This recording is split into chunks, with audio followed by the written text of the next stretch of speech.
हसुआ का ईरानी तालाब जरूर देखने आए। ये तालाब अपनी अनोखी बनावट और कारीगरी के लिए जाना जाता है। इस तालाब का निर्माण 1911 के आसपास हुआ था।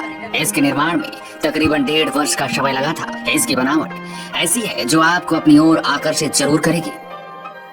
अगर इसके इतिहास में जाएं, तो इसका निर्माण रानी गोमती कुंवर ने 1911 में करवाया था। ऐसा माना जाता है कि हसुआ पहले हसुआ नगरी के नाम से जाना जाता था। इसी हसुआ के राजा लाला राम की बेटी रानी गोमती कुंवर की शादी फूलपुर स्टेट की राजा साहब रामनाथ के साथ हुई थी। हालांकि रानी गोमती और राजा रामनाथ की ये जोड़ी ज्यादा दिनों तक साथ नहीं रह सकी और महज 15 साल में ही राजा रामनाथ की मृत्यु हो गई, जिसके बाद फूलपुर स्टेट की जिम्मेदारी बाबू गया प्रसाद को सौंप दी गई। रानी गोमती कुंवर ने एक ऐसा ही तालाब फूलपुर में भी बनवाया था और एक तालाब हसुआ में भी बनवाया। इस तालाब का निर्माण उस समय इस बात को ध्यान में रखकर किया गया था कि इसमें नहाने वाली रानियों को कोई बाहर से देख न सके। यही कारण था इस तालाब को इतना गहरा बनाने का। ये तालाब तकरीबन 70 फुट चौड़ा और 40 फुट गहरा है। इसके चारों तरफ बैठक बनाए गए थे। सामने औरतों को कपड़े बदलने के लिए कमरों का निर्माण भी कराया गया था। हालांकि इस समय इस तालाब की हालत बेहद ही दयनीय है। इतिहास में समेट ये तालाब अब धीरे धीरे गर्ज में मिलता जा रहा है। ये रानी तालाब बना है, ये कब बना था, क्या स्थिति इसकी इस समय है? रानी तालाब के बने हुए तो बहुत दिन हो गए। सन 1911 में इसका निर्माण हुआ था। ये यहीं की राजकुमारी एक थी रानी गोमती कुंवर, यहीं की बेटी थी। उनके द्वारा इस तालाब का निर्माण कराया गया। उनकी ससुराल फूलपुर में थी। फूलपुर में भी इसी तरीके का एक विशाल पक्का तालाब था।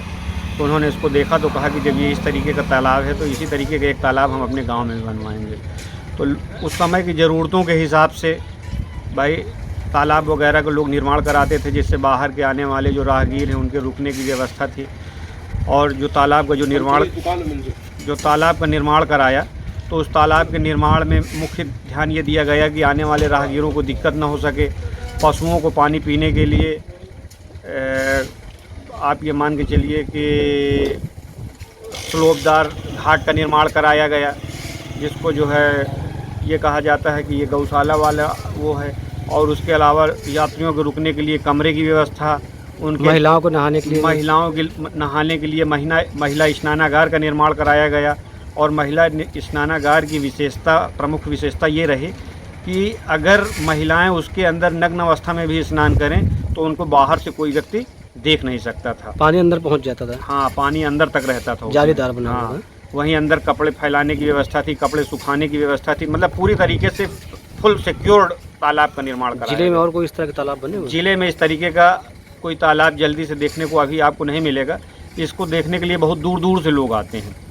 हसुआ चूँकि एक ऐतिहासिक नगरी है तो बहुत दूर दूर तक फतेहपुर जनपद को लोग हसुआ के नाम से ही जानते हैं। अब तो जब से विश्वनाथ प्रताप सिंह प्रधानमंत्री बने थे तब से लोग ये जानने लगे कि वीपी सिंह का संसदीय क्षेत्र है। अदरवाइज लोग यही कहते थे कि जैसे फतेहपुर को आप पूछें तो कहें फतेहपुर सीकरी, फतेहगढ़, या फिर ये पूछते थे हसुआ फतेहपुर की बात तो नहीं कर रहे हैं आप। तो इस तरीके फतेहपुर को हसुआ के नाम से जाना जाता है। क्या नाम है आपका? हमारा नाम पुष्पेंद्र सिंह है।